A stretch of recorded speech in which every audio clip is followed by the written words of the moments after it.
এক চাষা মাঠে হাল চাষ করছে তার গরু দিয়ে। গরুটি ক্লান্ত, তার ঘর্মাক্ত চোখে ফুটে উঠেছে কষ্টের ছাপ। অবশেষে গরুটি বসে পড়ে, কাজ করতে চায় না আর। চাষা রেগে যায়, গরুটিকে মারতে শুরু করে। ভয়ে গরুটি দৌড়াতে থাকে। গ্রামের রাস্তা পেরিয়ে যায় সে। এক পর্যায়ে এক পরিত্যক্ত বাইকের কাছে পৌঁছায়। বাইকে লাফিয়ে উঠে পড়ে, ভুল করে স্টার্ট হয়ে যায় বাইকটি।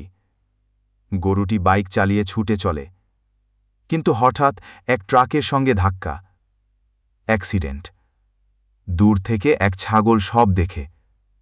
সে দৌড়ে আসে, গরুটিকে সাহায্য করে। রিকশা ডাকে, গরুটিকে হাসপাতালে নিয়ে যায়। হাসপাতালে চিকিৎসা চলছে। গরুটি সুস্থ হয়ে ওঠে। ছাগলটি সারাক্ষণ তার পাশে থাকে। শেষে গরু ও ছাগল একসাথে ছাগলের মালিকের কাছে আসে। মালিক আদর করে তাদের মাথায় হাত বুলিয়ে দেয়। গরু ও ছাগল এখন একসাথে খোলা মাঠে ছুটে বেড়ায়।